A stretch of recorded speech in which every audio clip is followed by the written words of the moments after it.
कभी भी इंसान का मन अगर अशांत हुआ हो तो उसको शांति को पाने के लिए एक ही मार्ग रहा है, ध्यान का मार्ग।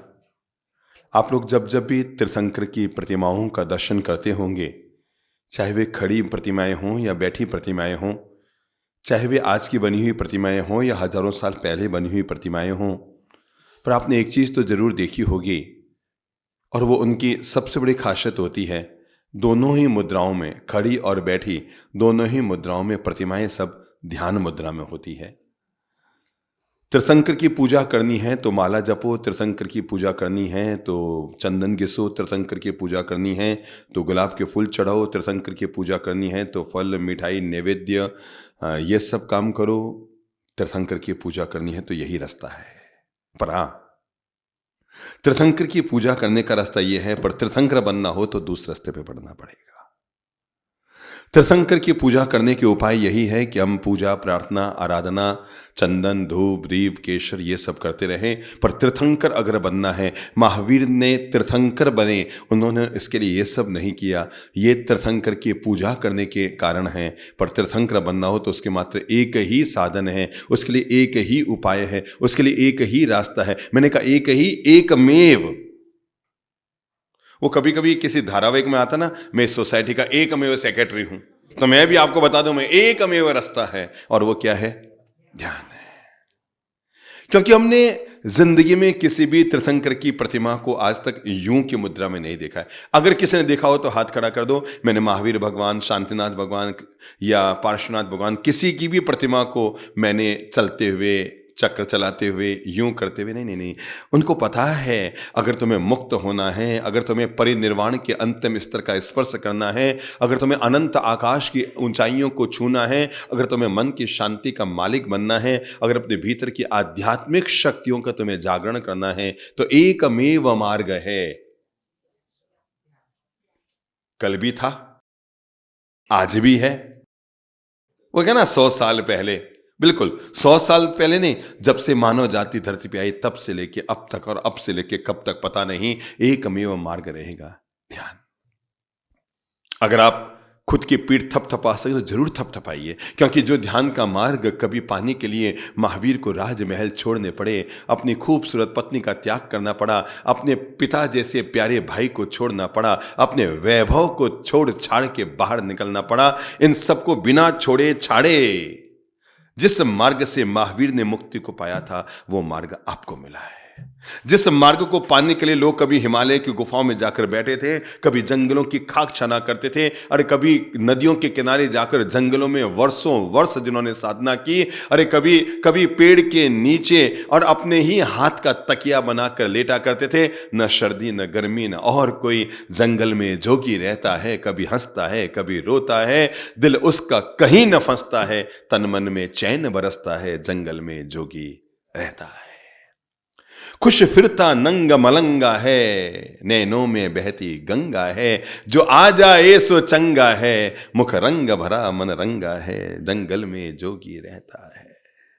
पंछी भी पास में आते हैं, मिलने कौन आ रहे हैं? पंछी भी पास में आते हैं, और दरिया गीत सुनाते हैं, पेड़ों से रिश्ते नाते हैं, बादल उसको नहलाते हैं, जंगल में जोगी रहता है, कभी हंसता है कभी रोता है। नहीं चिंता खाने पीने की, किसकी?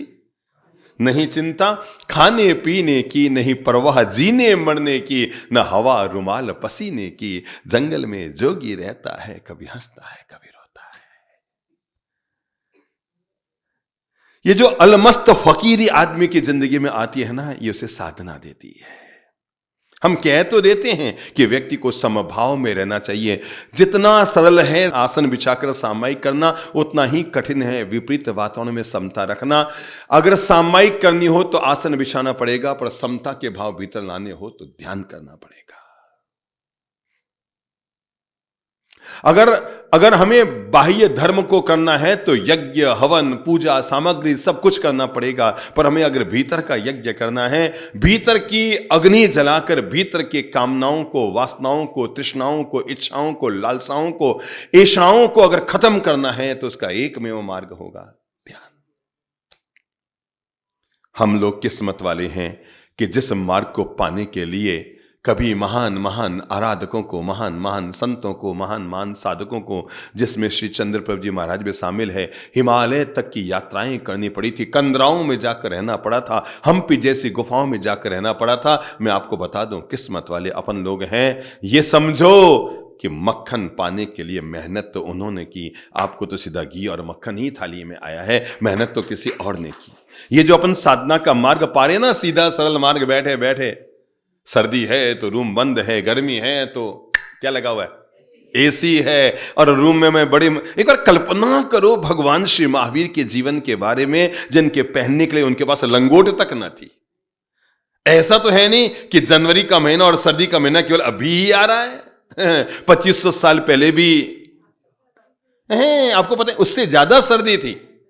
अब जितनी गर्मी सर्दी पड़ती है इससे ज्यादा पड़ती थी। मैंने कहा ना, नहीं परवाह जीने मरने की, नहीं चिंता खाने पीने की, न हवा रुमाल पसीने की, इन सब की चिंता छोड़ करके आदमी निकल पड़ता है। चिंता इतनी ही करो, क्या कहा मैंने, चिंता इतनी ही करो कि चिंता तमाम हो जाए, इतनी भी मत करो कि जिंदगी झंडू बाम बन जाए, है ना? जिंदगी तमाम हो जाए इतनी भी चिंता मत करो।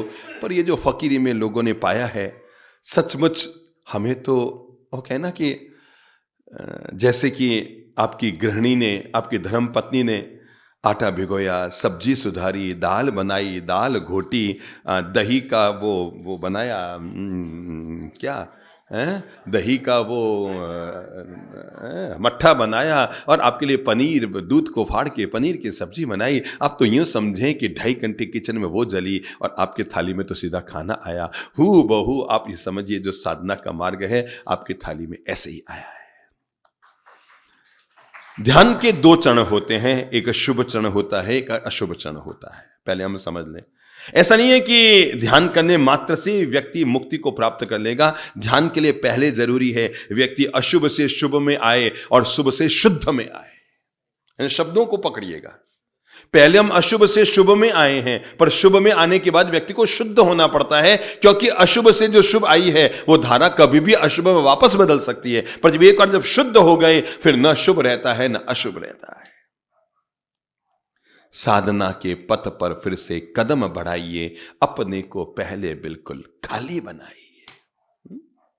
बोल लो, साधना के पथ पर फिर से कदम बढ़ाइए, अपने को पहले बिल्कुल खाली बनाइए। कूप ऊपर का पानी लेना न चाहता, समझ गए कौन? कूप, कूप मतलब कुआं।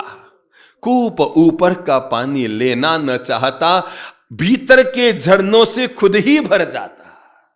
आज तक दुनिया में कुएं ने कभी बादलों की इंतजारी नहीं की कि बादल बरसेंगे और मैं भरूंगा। वो अपनी शक्ति, अपने आत्म स्रोत पर भरोसा रखता है और अपने ही आत्म स्रोत से, अपने भीतर के स्रोतों से कुआं भरता है। उसने जिंदगी में कभी बाहर के पानी की प्रतीक्षा नहीं की है।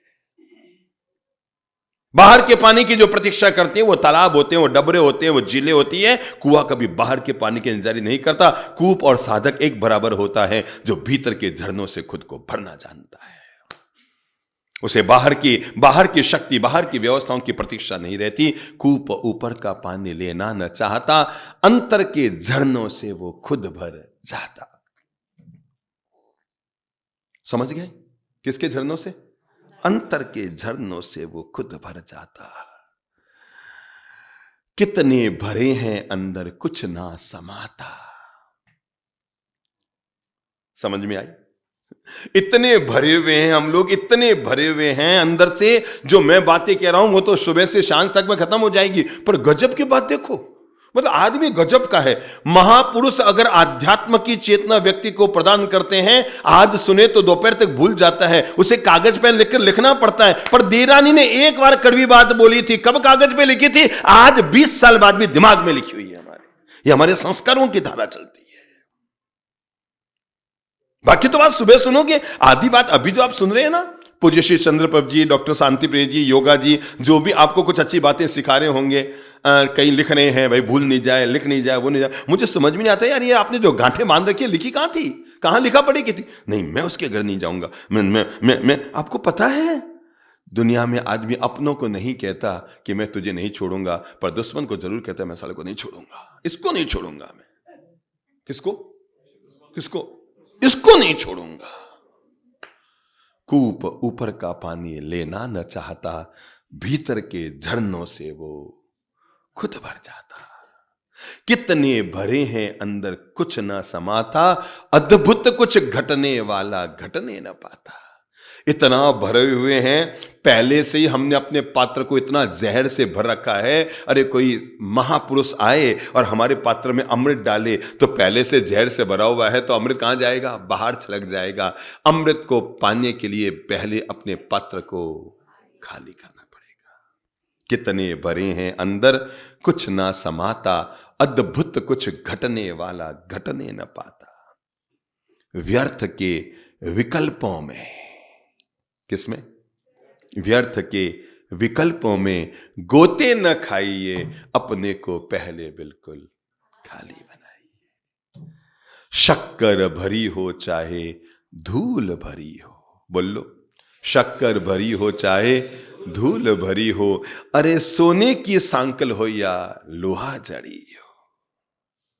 शुभाशुभ दोनों त्यागो, क्या? शुभाशुभ दोनों त्यागो, शुद्ध बन जाइए, अपने को पहले बिल्कुल, बोलो बोलो बोलो बोलो बोलो, खाली बनाइए।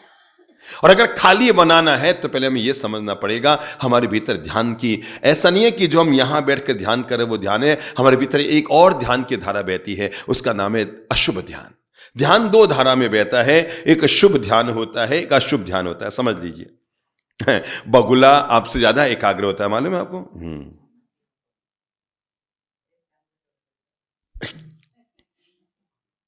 होता तो आपसे ज्यादा तन्मय है, बड़ा एकाग्र होता है, पर उसका ध्यान शुभ नहीं है। उसका ध्यान क्या है? अशुभ है।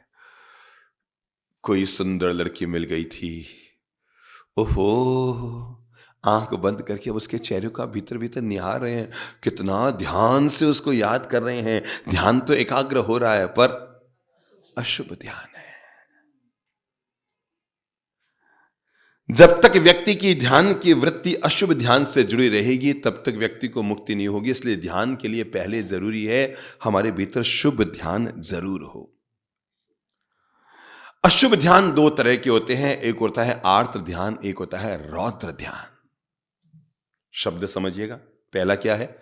आर्त ध्यान, और दूसरा होता है रौद्र ध्यान। ये दोनों ही अशुभ है। क्यों? क्योंकि इनमें हम आत्मा का चिंतन नहीं करते, जगत के रूप, रूपाय और परिस्थितियों के आधार पर अपने मन को बार बार हम प्रभावित कर देते हैं।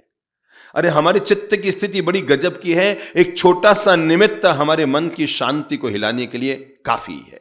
एक छोटा सा शब्द, एक छोटा सा दृश्य, एक छोटा सा अशुभ वातावरण पूरे भीतर में हलचल पैदा कर सकता है। देखो, पानी का तालाब है सामने, आपने इतना बड़ा पत्थर उसमें फेंका, धड़ाम, पानी कितना ऊपर गया? न करते 10 फीट तक जाएगा। आपने दूसरा प्रयोग किया, छोटा पत्थर उठाया और फेंका। क्या किया? छोटा पत्थर उठाया और फेंका। क्या होगा? पानी थोड़ा कम उछलेगा। आपने अब छोटा सा और थोड़ी सी कंक्रीट उठाई। क्या उठाई? कंक्रीट उठाई, और वो भी फेंकी। अब क्या होगा?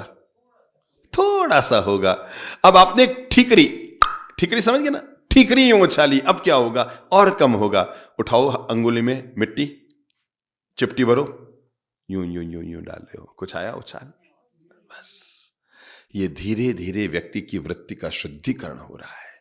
कब तक पत्थर से उछाल खा रहा था पानी, अब हम यूं यूं डाल रहे हैं, केवल चिनमिनाहट आती है पानी में, और पानी बिल्कुल भी उछलता नहीं है।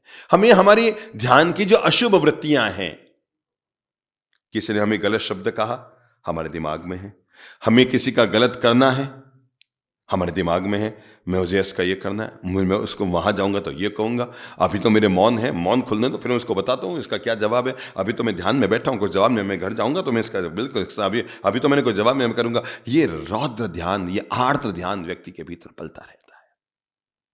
और हम 90% नहीं, 99% इसी ध्यान में अपनी जिंदगी जीते हैं। ध्यान में तो बहुत जीते हैं, पर इसी ध्यान में जीते रहते हैं, और वह है आर्त ध्यान, रौद्र ध्यान। ध्यान के जो शुभ चरण है उसका नाम है धर्म ध्यान और शुक्ल ध्यान। ये शुभ चरण है। हम परमात्मा का चिंतन करते हैं, हम ईश्वर का चिंतन करते हैं, हम ब्रह्मांड की दिव्य शक्तियों का चिंतन करते हैं, हम संसार के अशुभ पुद्गल परिणामों को देखते हैं। ओह क्या गजब है, मैंने सुबह भोजन लिया था, अंततः उसका परिणाम क्या आया। ओह मेरे सामने मेरा बच्चा जन्मा था, मेरे सामने जवान हुआ था और मेरे सामने दुनिया से चला गया। ओह तो ये है जगत की स्थिति। ओह कैसा अनित्य है संसार कि कल जो जन्मा आज वो मर रहा है। क्या गजब है, कल तक जहां पर लोग दादू सा गया तो रो रहे थे और 13 दिन बाद पोता पैदा हो गया तो थाली बजा रहे हैं। ये जगत की व्यवस्थाएं हैं। इन सब दृश्यों को देखकर ही तो व्यक्ति के भीतर धर्म ध्यान की वृत्ति पैदा होती है। ओह दुनिया में कोई किसी का नहीं है। जब तक मेरे स्वार्थ उससे पूरे हो रहे थे और उसके स्वार्थ मुझसे पूरे हो रहे थे, हमारे रिश्ते थे। और जैसे स्वार्थ खत्म कि हमारे रिश्तों में भी पानी फिर गया। मेरा तुझसे काम चल रहा है, तेरा मुझसे काम चल रहा है, सब एक दूसरे से अन्योन्याश्रित जुड़े हुए हैं, सब एक दूसरे से काम निकाल रहे हैं, कोई किसी काम आने वाला नहीं है। ये सब घटनाओं को बारीकी से देख देख कर ओ सड़क पर पड़ी हुई एक कुतिया को देखकर नजरअंदाज करके मत निकलना, क्योंकि ये सड़ी हुई कुतिया नहीं, ये हमारा भविष्य है। मेरी आत्मा भी कभी ऐसी रही है और मेरी आत्मा कभी भी इस भाव में जा सकती है। इन दृश्यों को देख देखकर धर्म ध्यान का चिंतन करना। मेरे भाई, अमेरिका में और भारत में एक ही लाइन का फर्क है। अमेरिका के लोग धन में आगे और हम लोग धर्म में आगे हैं। किसमें? वहां के लोग क्या है?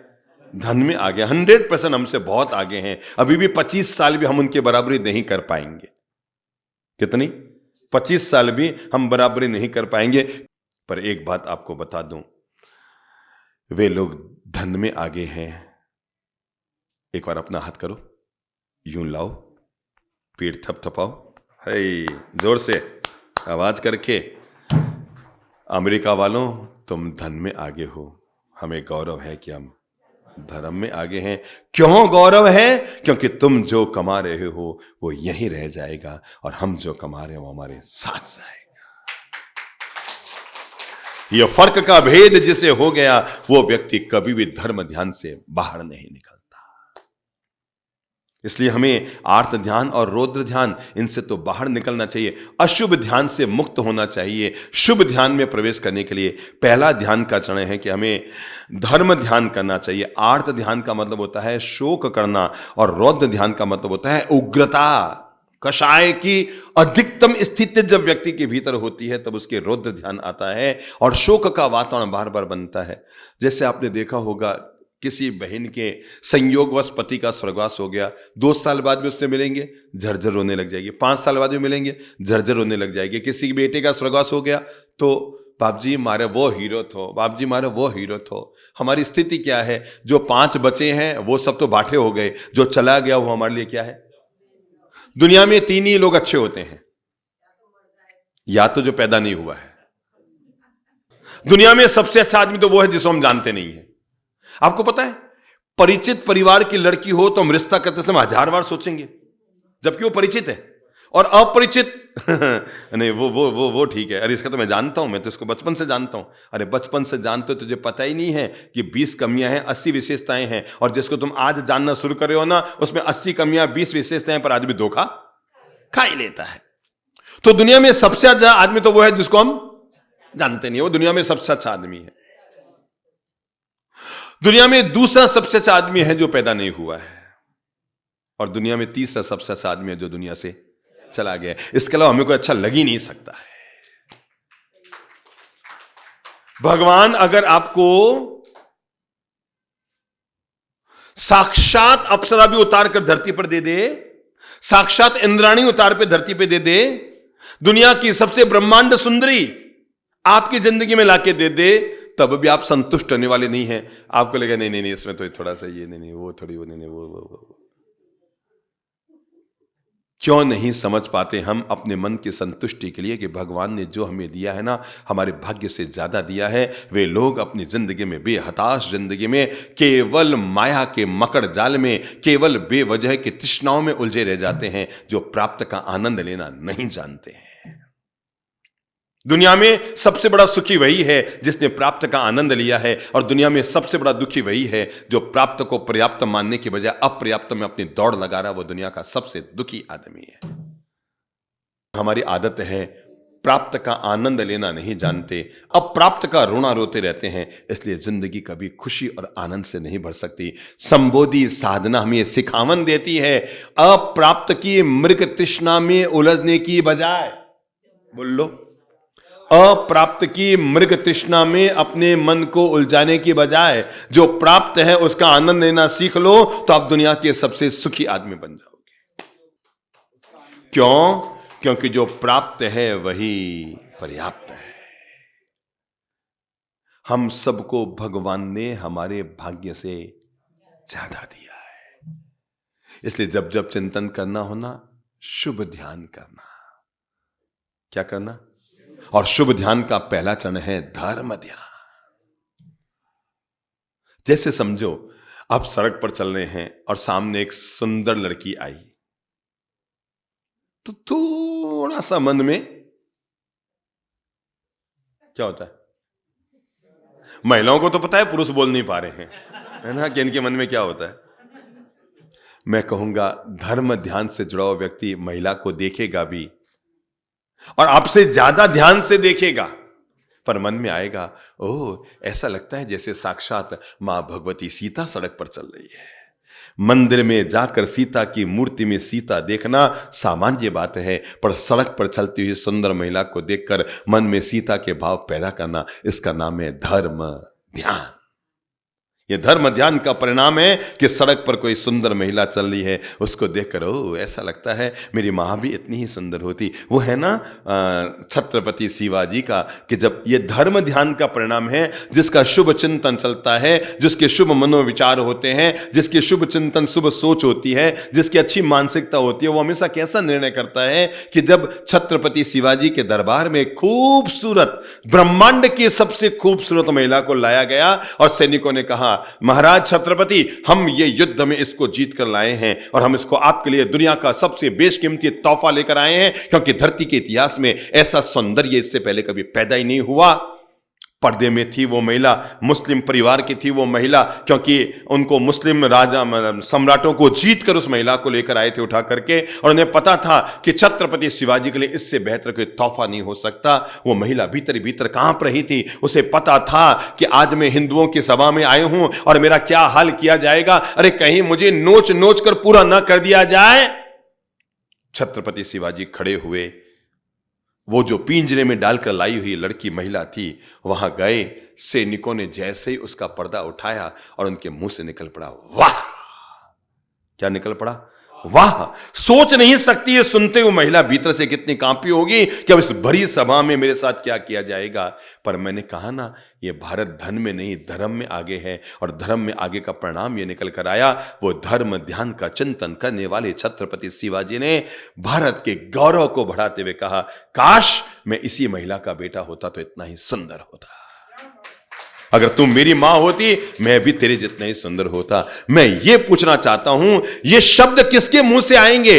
अशुभ ध्यान करने वाले व्यक्ति के मुंह से आएंगे या शुभ ध्यान करने वाले व्यक्ति के मुंह से? शुभ ध्यान। विपरीत वातावरण तो आया सामने, कुछ भी कर सकते थे ना, राजा थे छत्रपति शिवाजी और लूट कर लाई हुई थी, जीत कर लाई हुई संपत्ति थी वो तो। पर उन्हें पता था मेरे देश की धरती सोना उगले उगले हीरे मोती। ये हीरे मोती कोई जमीनों में नहीं निकले हैं, ये छत्रपति शिवाजी जैसे लोगों ने इस देश को हीरे और मोती दिए हैं। स्वामी विवेकानंद, मैं बताना चाहता हूं धर्म ध्यान का परिणाम क्या निकलेगा। स्वामी विवेकानंद जब शिकागो में थे और उनके सामने दुनिया में सभी तरह के लोग होते हैं ना भाई, स्वामी विवेकानंद थोड़े से मतलब यूं ओजस्वी प्रकृति के थे। हर चीज को स्मार्ट स्मार्ट में मत डाला कर, स्मार्ट में और तेज में बड़ा फर्क होता है। महावीर स्मार्ट नहीं थे, महावीर तेजस्वी थे। स्मार्ट होने के लिए तो ये सब करना पड़ता है और तेजस्वी होने के लिए ये करना पड़ता है भाई। साधना का तेज उभर कर आता है तब व्यक्ति तेजस्वी बनता है, ओजस्वी बनता है, और लिपापोती करता है तो व्यक्ति स्मार्ट कहलाता है। स्वामी जी के पास युवा व्यक्तित्व के धनी थे, तेजस्वी थे, ओजस्वी थे, प्रज्ञा जागृत थी। एक अमेरिकन युवती आ गई उनको बहकाने के लिए, और आकर कहा, स्वामी जी, हाँ बोलो, स्वामी जी, हम तुम्हारा जैसा एक बेटा चाहता है। बोलने का स्टाइल होता है ना, सीधा कह दे शादी करना चाहता है तो थोड़ा सा, महिलाएं इतनी भी ऐसे सीधी नहीं बोल पाती है, ठीक है ना। हम तुम्हारे जैसा एक बेटा चाहता है, संतान चाहता है, मेरे पेट से भी तुम्हारे जैसे ओजस्वी संतान पैदा हो।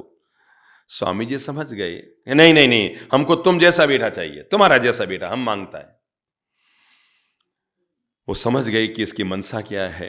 एक खास बात बताऊं क्या, किसके भीतर की क्या मनसा है 30 सेकंड में आंखों से पता लग जाती है। 3100 सेकंड नहीं चाहिए।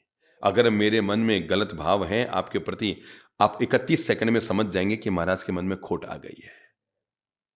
किसी महिला के मन में खोट है तो 30 सेकंड में पता लग जाता है इसके मन के भाव क्या है, हाव भाव से पता लग जाता है। और सब छूना भी कई तरह के उससे होता है। एक आदमी अपनी माँ को भी गले लगाता है, बहन को भी गले लगाता है, बीबी को भी गले लगाता है, परंतु गले लगाने में विचारों का ही फर्क होता है, बाकी क्या फर्क होता है। नारी तो सब एक है और इंसान सब एक है, यह विचारों का ही तो फर्क होता है। बिल्ली अपने मुंह में बच्चे को भी दबाती है और चूहे को भी दबाती है, सोच का ही तो फर्क होता है, दांत तो वही है। चूहा चिल्लाता है, चूहे को पता है ये मौत है, और बिल्ली के बच्चों को लगता है ये मेरी जिंदगी है। ये सोच का फर्क है। तो विवेकानंद जी के पास आकर उसने तो सीधा थाली में परोस ही दिया, हम तुम्हारे जैसा बेटा चाहता है। विवेकानंद जी एक और चौंके, यार ये कौन कौन सी मुसीबत आ गई, न जान न पहचान, नैन न कोई दैन, कहां से प्रकट हो गए, कुछ पता ही नहीं। मैं आपको अब यह बताना चाहता हूं किसे कहते हैं धर्म ध्यान, किसे कहते हैं धर्म चिंतन, किसे कहते हैं शुभ चिंतन, किसे कहते हैं शुभ ध्यान, किसे कहते हैं भारत की आत्मा। स्वामी विवेकानंद ने कहा, हम तुम्हारा इच्छा पूरा करेगा। क्या बोला? हम तुम्हारा इच्छा पूरा करेगा। वो तो ऐसी हो गई बावड़ी, उसने सोचा नहीं था महाराज इतने ढीले डाले हैं, कहते रेडी उसने सोचा समझाना पड़ेगा, कहना पड़ेगा, उन्होंने विनय करना पड़ेगा, हाथाजोड़ी करनी पड़ेगी, थोड़ा सा प्रलोभन देना पड़ेगा, थोड़ा सा मुझे अपना रूप रूपाय बताना पड़ेगा। यहां तो कहते ही रेडी महाराज तो ठीक है। मैं फिर बताना चाहता हूं, प्रणाम करो उस ब्रह्मर्षि महर्षि स्वामी विवेकानंद को, जिन्होंने कहा हम तुम्हारी इच्छा पूरी करेगा। तुमको हमारा जैसा बेटा चाहिए, हमको ही अपना बेटा मान लो ना। सुना सुना सुना सुना, मुंह से बोल लो, सुना क्या सुना, क्या कहा स्वामी विवेकानंद ने, क्या कहा, बोल लो, मुझसे बोल लो, क्या कहा, क्या कहा। मैं चाहता हूं इसलिए बोल लो क्योंकि ये स्थितियां हमारी जिंदगी में कभी भी खड़ी हो सकती है। उस समय हमारा धर्म ध्यान, हमारा शुक्ल ध्यान, हमारा शुभ ध्यान, हमारा संबोधि हमारे भीतर विवेक की दृष्टि देगा। जब तक भीतर में संबोधि नहीं होगी तब तक बार बार ऐसी स्थितियां हमारे मन को फिसलाती रहेगी, और जैसे संबोधि जगेगी तो आदमी मुक्ति के मार्ग पर आएगा, और तब कहेगा तुझे मुझ जैसा बेटा चाहिए, क्यों फालतू माथा फोड़ी करती है, तू मुझे ही अपना बेटा मान ले, आज से तू मेरी मां और मैं तेरा बेटा। चिंतन ये करो कि ये जवाब नहीं था, ये लाजवाब जवाब था। क्या था? ये कौन दे सकता है? जिसके भीतर शुभ ध्यान है, धर्म ध्यान है, शुक्ल ध्यान है, शुभ चिंतन, ध्यान का मतलब शुभ चिंतन है, जिसके भीतर शुभ दृष्टि है, जिसके भीतर अच्छी सोच है, जिसके भीतर जो महान सोच का मालिक है, निर्मल पवित्र मन का मालिक है। और ये सब ध्यान से ही आदमी के भीतर प्रवेश करता है। इसलिए संबोधि साधना हमें शुभ और अशुभ से बाहर निकालती है, हमें क्या बनाती है? शुद्ध बनाती है। और किसी भी व्यक्ति की चित्त का शुद्ध होना जरूरी है, और नहीं तो स्थिति यही बनती रहेगी, आदमी बाहर से कुछ भी करता रहेगा पर अंतर्दृष्टि उसकी निर्मल नहीं हो पाएगी। और ये कितनी बार, आपको क्या लगता है, या आप एक बार संसार में आए हैं, एक बार बीवी बच्चे हैं, एक बार मकान दुकान है, एक बार धंधा पानी चल रहा है, पिछले जन्म में भी था, उससे पहले था, उससे पहले था, उससे पहले था, जन्म जन्मांतर से व्यक्ति की चेतना के साथ यही धारा चली आ रही है। श्रीमद राजचंद्र वो कहा करते थे, बहु पुण्य केरा पुंज थी शुभ देह मानव नौ मड़ियो, ते अरे भव चक्र नौ आटो नहीं एक टड़ियो। बहु पुण्य केरा पुंज थी शुभ देह मानव नो मड़ियो। अरे आत्मा चिंतन कर, कितने जन्मों तक तुमने शुभ कर्म किए, शुभ चिंतन किए, शुभ ध्यान किया, तब कहीं जाकर तुम्हें एक बार मनुष्य का जीवन मिला है। केवल इतना सा चिंतन कर, इस जीवन में आने के बाद तूने नए बंधन बांधे हैं कि पुराने बंधन खोले हैं। चलो आप ही से पूछता हूं, अपने अपने मन को पढ़ो तो एक बार, आपने पुराने पिछले जन्म के बंधनों को खोला है या नए और बांध लिए हैं? नए बांध लिए हैं। आए तो थे खोलने के लिए, गांठे खोल तो पाए नहीं, 4 नई गांठें और बांध ली है। बहु पुण्य केरा पुंज थी शुभ देह मानव नौ मड़ियो, तो ए अरे भव चक्र नो आटो नहीं एक टरियो। एक भी आटा, आटा मतलब घा, एक भी आटा नहीं खोल पाए। आए तो थे यूं करने के लिए और हो गए यूं यूं यूं यूं यूं यूं यूं यूं चलते रहे। साधना के मार्ग पर बढ़ते हुए व्यक्ति को 5 बातों का जरूर ध्यान रखना चाहिए। मुझे भी, आपको भी, इनको भी, इनको भी और उनको भी। और साधना के मार्ग पर चलने वाले व्यक्ति को पहली विवेक दृष्टि, पहला सजगता, पहला बोध जो होना चाहिए वो है उसे अपनी सांसारिक गतिविधियों पर अंकुश लगाना चाहिए। बहुत जरूरी है, नहीं तो ये सब भी चलता रहेगा, वो सब भी चलता रहेगा, ना माया मिली ना राम, वो वाली स्थिति खड़ी हो जाएगी। तो धीरे धीरे धीरे धीरे करके अपनी सांसारिक गतिविधियों पर अंकुश लगाना चाहिए। जैसे मैं कहूंगा अभी भी आप निर्णय कर लेना, नीचे जाओ ना और जाते ही एक फोन और कर देना अपने घर पर, भैया अब मैं शेष जो 4 दिन बचे उसके लिए अपना मोबाइल का स्विच ऑफ कर रहा हूं। पहली गतिविधि पर कंट्रोल हो गया। सांसारिक गतिविधियों पर अंकुश लगाइए, साधना के लिए पहले जरूरी है। देखो भगवान श्री महावीर ने एक बात कही थी कि जब तक तुम पहले अपने मन को विशुद्ध नहीं कर लोगे, तब तक कितनी भी साधना करते रहो तुम्हें परिणाम नहीं मिलने वाला है। क्योंकि बार बार तुम्हारा चिंतन उसी नेगेटिव नेगेटिव नेगेटिव मूड की तरफ ही जाता जाएगा। एक बात तय है, अर्जुन से लाख गुनी साधना विश्वामित्र ने की होगी। मानेंगे आप लोग? क्या कहा मैंने? अर्जुन से लाख गुनी साधना विश्वामित्र ने की होगी। खास बात देखो, दोनों के सामने अप्सरा प्रकट हुई। अर्जुन के सामने कौन आई? फिर बता दूं, एक का नाम उर्वशी था, एक का नाम मैन का था, पर दोनों ही अप्सराएं थी। नाम न्यारे न्यारे हैं, पर मैन अप्सराएं तो दोनों ही एक हैं। दोनों को सामने लाओ, किसकी स्थिति कैसी बन रही है और बिगड़ रही है। एक व्यक्ति गृहस्थ में है, एक व्यक्ति सामान्य जीवन जी रहा है, बीबी बच्चों के साथ जी रहा है, और एक व्यक्ति जंगल में जी रहा है, घास पात खा रहा है, फूल पत्ते खा रहा है, पौधों के मतलब फल फूल खाकर अपनी जिंदगी काट रहा है। मैं ये बताना चाहता हूं कि शुभ ध्यान और अशुभ ध्यान, शुभ चिंतन अशुभ चिंतन, आर्त ध्यान रौद्र ध्यान, धर्म ध्यान शुक्ल ध्यान का भेद क्या हो सकता है। वर्षों तक साधना करने वाले के सामने भी मैन का प्रकट होती है, और कुछ भी साधना न करने वाले के सामने, अर्जुन के सामने उर्वशी प्रकट होती है, वो भी अप्सरा होती है। एक बाजी हार जाता है, एक बाजी जीत जाता है। जो वर्षों तक साधना करा था वो हार गया, और जो बीबी बच्चों के साथ रह रहा था वो बाजी जीत गया। आप सोच सकते इसमें किसने भूमिका अदा की? व्यक्ति के धर्म ध्यान ने अदा की। ध्यान तो विश्वामित्र ने ज्यादा किया होगा अर्जुन से, पर वो शुभ में तब्दील ना हो पाया। निमित्त पाते ही अशुभ में तब्दील। हमारे सामने घटना आती है ना, एक सुदर्शन श्रावक की नाम सुना है ना, कि वो एक दिन सड़क से गुजर रहा था और नगर की रानी की उस पर नजर पड़ गई। नगर की जो रानी थी, राजा की पत्नी, उसकी नजर पड़ गई और मन उसका मोहित हो गया। और पुरानी कहावत है ना, उल्लू को दिन में नहीं दिखता, कौवे को रात में नहीं दिखता, पर कामा तो राणाम, न भयम न लज्जा, उसे न दिन में दिखता है न रात को दिखता है। तो कहां थे अपन? हां, तो वो देखते ही क्या हो गई? लट्टू हो गई। ये कहानी आपको ये बोध कराएगी कि धर्म ध्यान और शुक्र ध्यान व्यक्ति की मनोदशाओं को कैसे निर्मल रखता है। बस लट्टू हो गई तो अब रानी है, वो तो नगर की रानी है, उसके लिए तो सब ये बाएं हाथ के खेले हैं छोटे मोटे काम तो।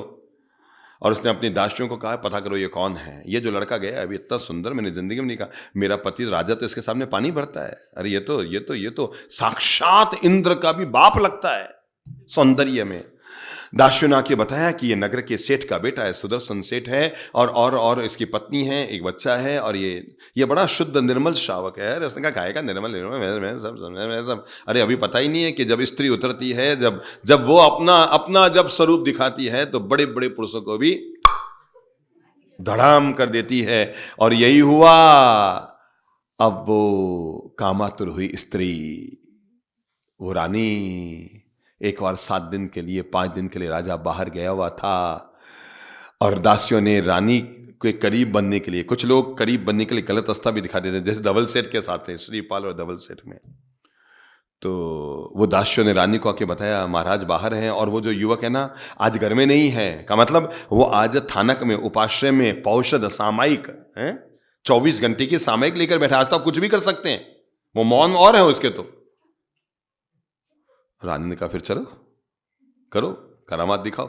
वो दासियां गई डोली लेकर के, क्या डोली रख दो कहारों, डोली लेकर के गई, और जहां पर वो श्रावक अपनी साधना कर रहा था वो तो ध्यान में बैठा था, रात का दूसरा प्रहर चल रहा था, वो ध्यान में बैठा था। दास ने उसको उठाया और उठा करके डोली में डाला, डोली से बांधा और राजमहल में ले आए। वो श्रावक की जब आंख खुली तो चौंक पड़ा, मैंने उपाश्रय थानक मतलब मैंने पौषधशाला में व्रत लिया था, ये क्या हो गया अचानक, ये रानी और ये दासियां और ये वैभव ये सब कहां से आ गए। रानी ने कहा फालतू बुद्धि मत लगा, समझ गया फोकट का नाटक कर रहा है, मैंने तुम्हारा अपहरण कराया, देख रहा है मुझे, मैं दुनिया की सबसे सुंदर महिला हूं और मैं तुम्हारे साथ जीना चाहती हूं। और सीधे सपाट सारे मन के भाव प्रकट कर दिए। मैं बस, अरे मैं राजा का पत्ता साफ कर दूंगी, तो चिंता ही मत कर, अगर तू मेरा तो राजा भी तू ही बन जाएगा, और इस राजा का पत्ता तो मैं साफ कर दूंगी, मैं तुझे पसंद करती हूं। अरे उसने कहा मैं सामायिक में हूं, मैं पौषध में हूं, आज मेरे उपवास है, आज मेरे चतुर्दशी का उपवास है, आज कोई, उसने कहा काहे का उपवास उपवास है, चल हो गया धर्म वरम फालतू का नाटक कर रहा है, चल दुनिया को देख, रंग बिरंगी दुनिया, ये वो अटरम पटरम कटरम, बहुत बहकाना चाहा, पर फिसलते वे ही हैं जिनके अशुभ ध्यान होता है, उनके मनोबल हमेशा मजबूत रहते हैं जो शुभ ध्यान और शुक्ल ध्यान में जिया करते हैं। रानी ने 2 घंटे तक मशक्कत की, हाथा जोड़ी की, रोने लग गई, मैं तेरे बिना नहीं जी सकती, मेरे अब बता रहा हूं होने वाला क्या है।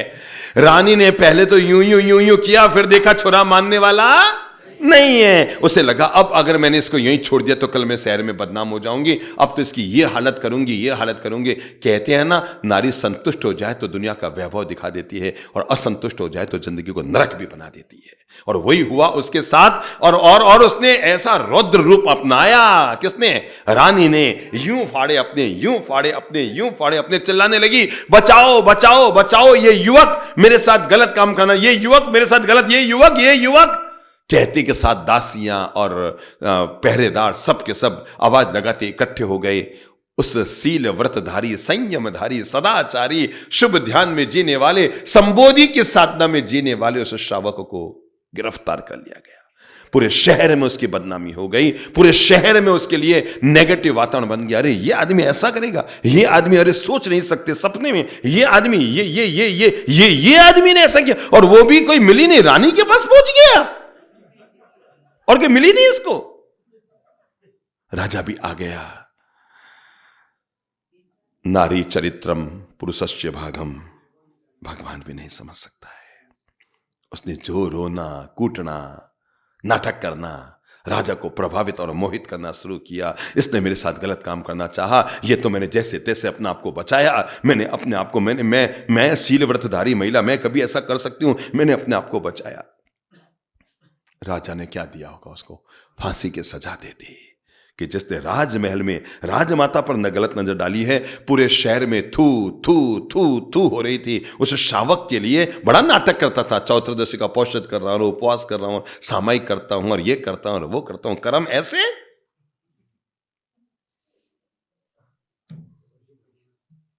हम्म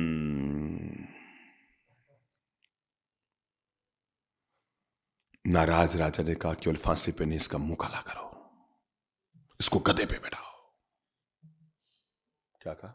इसका मुंह काला करो, इसको गधे पे बैठाओ, इसको पूरे शहर में घुमाओ, नगाड़े बजा बजा कर, ताकि शहर का बच्चा बच्चा देख सके कि रानी साहिबा के साथ गलत काम सोचने का परिणाम क्या होता है।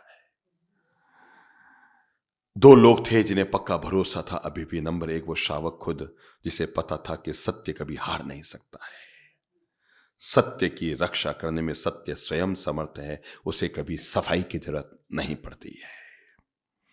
और दूसरा पक्का भरोसा था उनकी महान धर्म पत्नी को, जिसे पक्का भरोसा था कि सूरज पूर्व के बजाय पश्चिम में उदित हो सकता है, पर मेरा पति शुद्ध शावक है, वो कभी गलत रास्ते नहीं जा सकता है। वो घर पर बैठी हुई ध्यान कर रही है, प्रभु का स्मरण कर रही है, महामंत्र नवकार का धर्म ध्यान, शुक्र ध्यान का चिंतन कर रही है। और उसको हाथ किस पे बैठाया? हाथी पे नहीं, किस पे? गधे पे मुंह काला करके बैठाया हुआ है। नगर में घुमाया जा रहा है, लोग थू थू थू थू थू कर रहे हैं। रानी साहब की जय जयकार हो रही है कि रानी साहब ने फिर भी अपने शील व्रत को बचा कर रखा। घर के सामने से वो गुजरते हैं। आप सोच सकते हैं उसकी पत्नी की क्या हालत हुई होगी, कल्पना कर सकते हैं अपने पति को गधे पर, अपने पति का मुंह काला गया, अपने पति को फांसी पे ले जाते हुए, और सैकड़ों बच्चे, हजारों लोग पीछे चिल्लाते चिल्लाते आ रहे हैं, ये है ही ऐसा, यही ऐसा, ये नाटक कर रहा था, धर्म का नाटक कर रहा था, धर्म का नाटक कर रहा था, धर्म का नाटक कर रहा था। और कैसे आपको बताऊं, उसे ले जाया गया सूली पर चढ़ाने के लिए।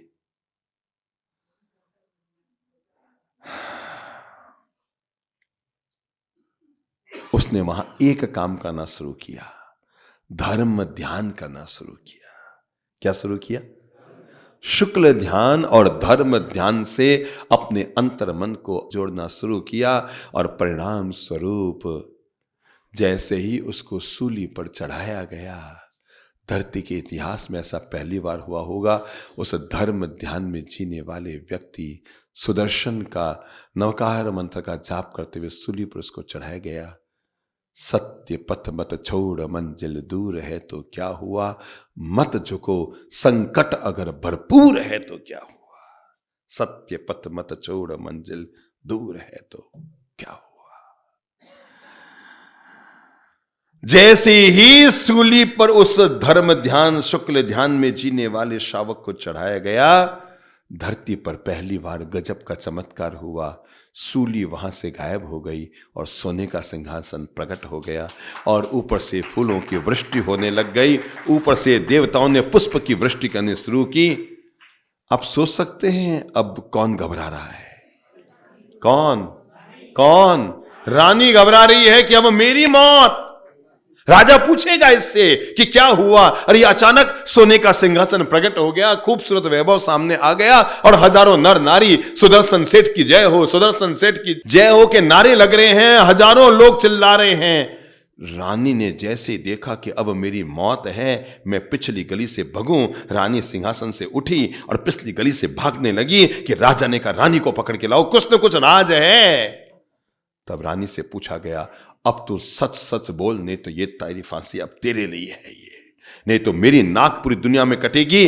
अगर ये गलत होता तो क्या इसकी फांसी सोने का सिंहासन नहीं बनती। तभी से यह कहावत चल पड़ी, डरे वो जो गलत करे। तो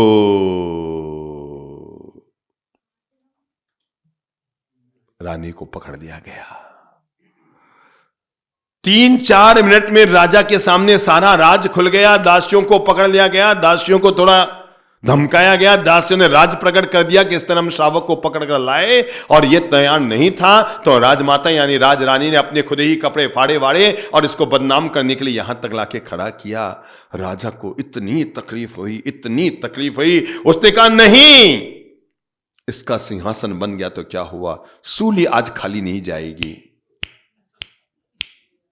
क्या बोलो, क्या बोलो?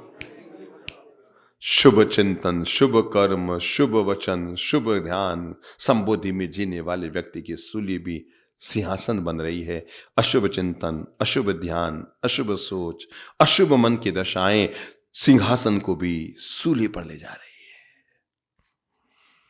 रानी ने खूब हाथा जोड़ी की, महाराज महाराज, कोई महाराज महाराज, इतनी बड़ी गद्दारी। और जब उसको सूली पर ले जाए जाने लगा, सेठ सुदर्शन राजा के पास आया। राजा ने कहा, मैं तुझसे क्षमा मांगता हूं, मेरे पहचानने में भूल हो गई। तुम इतने महान श्रावक हो, हम सोच नहीं सकते। मेरे पहचानने में भूल हो गई बेटा, मेरे पहचानने में भूल हो गई बेटा, तू बोल तू क्या चाहता है। उसने कहा, महाराज अगर आप दे सकते हैं, ये रानी नगर की रानी है, मेरे माँ के बराबर है, मेरे सामने मेरी माँ को फांसी पर लटकाया जाए, ये मुझे अच्छा नहीं लगेगा। इस माँ को फांसी की सजा से मुक्त कर दीजिए। ये निर्णय, ये चिंतन, ये भावना, ये शब्द, ये बोल, ये विचार, ये कार्य कौन कर सकता है? जिसके भीतर संबोधि की साधना है, जिसके भीतर धर्म ध्यान का चिंतन है, जिसके भीतर शुभ ध्यान, शुक्ल ध्यान का चिंतन है, वो व्यक्ति ऐसे मौके पर नहीं तो कहेगा इसको मारो, कूटो, मारो, कूटो, काटो, प्रधान नहीं, इसको बचाओ। राजा ने उस महान शावक को अपने गले लगाया और लगाकर कहा कि मेरे नगर को गौरव है कि तुम मेरे नगर में रहते हो। और तब राजा ने आदेश दिया, आज के बाद मेरे नगर में धर्म ध्यान होगा, धर्म का वातावरण होगा, क्योंकि आज मुझे पता लग गया, यतो धर्मस् ततो जयः। बोल लो, ये महाभारत में वेदव्यास ने कहा है, यतो धर्मस् ततो जय, जहां धर्म है वहीं विजय। तो पहली बात अपन क्या करते, सांसारिक गतिविधियों पर अंकुश लगाइए। अगर अपन दूसरा काम कर सकें जरूर कीजिए, और वो है व्रतों का पालन भी कीजिए। जब तक व्रतों के प्रति आपकी अनुरक्ति पैदा नहीं होगी, व्रतों के पालन के प्रति आपके मन में श्रद्धा भाव पैदा नहीं होगा, तब तक आप इंद्रिय विषयों से बाहर निकल ही नहीं पाएंगे।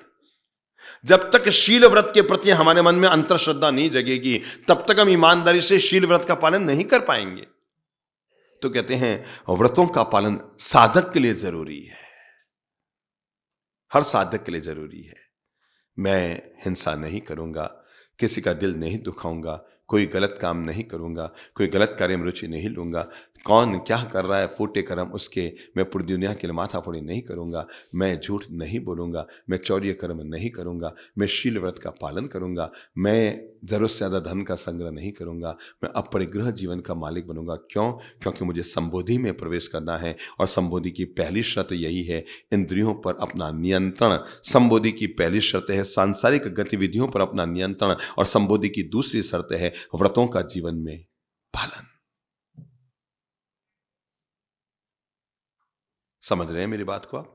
व्रतों का जीवन में पालन, केवल यहां नहीं, यहां से घर जाने के बाद भी अपने जीवन में व्रतों का, अपने जीवन में छोटे छोटे नियमों का, अपने जीवन में अहिंसा का, अपने जीवन में सत्य, प्रेम, शांति, आनंद, मिठास, माधुर्य, अपरिग्रह का जरूर पालन करने की कोशिश कीजिएगा। इससे आपको बड़ा सुकून मिलेगा, सच कहता हूं। अगर आपने सुबह से सांझ तक किसी एक जीव को भी भोजन कराया है ना, जिसका आपके साथ कोई स्वार्थ नहीं है, जिसको आप पहचानते नहीं हैं, जिंदगी में अपने बेटों को आपने बादाम के हलवे खिलाए हैं ना, तो सुख मिला है, सुकून नहीं मिला है। पर उस रात को आपको सुकून की नींद आएगी, आज मैंने किसी गरीब का पेट भरा, मेरे हाथ से कोई भलाई का काम हुआ। मलाई तो रोज खाते हो, जो भलाई कर लो वो तुम्हारी है, ठीक है ना? क्या कर लो, जो भलाई कर लो वो तुम्हारी है। तो हम ये छोटे छोटे व्रतों का पालन करेंगे। क्या करेंगे? छोटे छोटे व्रतों का। कहीं हमसे झूठ तो नहीं बोला जाता है। मेरे भाई,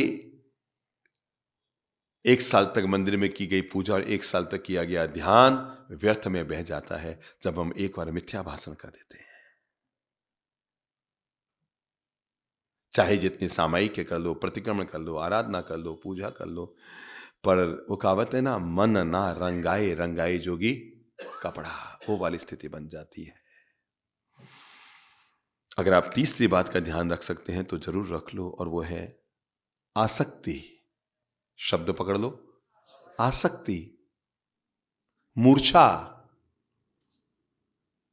थोड़ा बाहर निकल जाओ।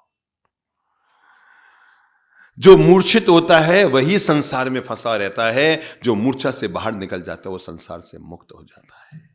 संसार के दलदल में, इस कीचड़ में 2 तरह के लोग होते हैं, कुछ कीड़े की तरह होते हैं, कुछ कमल की तरह होते हैं। अगर आपने कीचड़ देखा हो और कीचड़ में कीड़ा और कमल दोनों देखा हो तो आपको ये भेद पता है।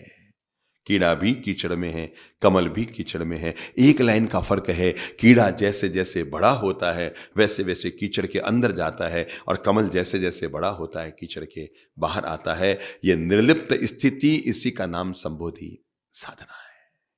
यह निर्लिप्त स्थिति, संसार में रहते हुए भी संसार से मुक्त, देह रहे पर देह से रहते देहातीत। संसार में रहे पर संसार से रहते हुए भी रहते संसार से अतीत। उन ज्ञानी के चरण में वंदन हो अगणित। वो महर्षि, वो ज्ञानी, वो सदगुरु के चरणों में वंदन हो, जो संसार में तो है पर संसार में रहते हुए मुक्त चेता जी रहे हैं, जैसे अस्पताल में नर्स जीती है। याद है आप में से कोई अस्पताल में रहा है? कभी 5-10 दिन अस्पताल में रहने का काम पड़ा है कोई भाई के?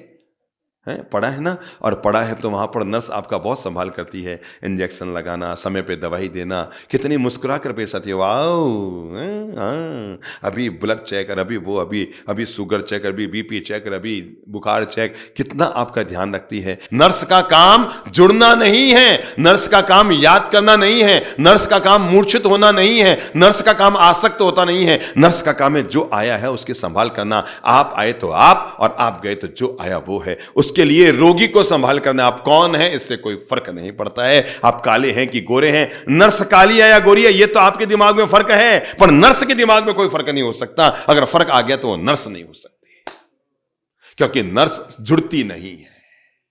क्या है? जुड़ती नहीं है। जुड़ी कि फंसी, है ना? जुड़ी की फंसी, वो जुड़ती नहीं है। उसे पता है रे रे समकित जीवड़ा। चलो सब बोलो, रे रे, कमर सीधी करो। रे रे समकित जीवड़ा, करे कुटुंब प्रतिपाल।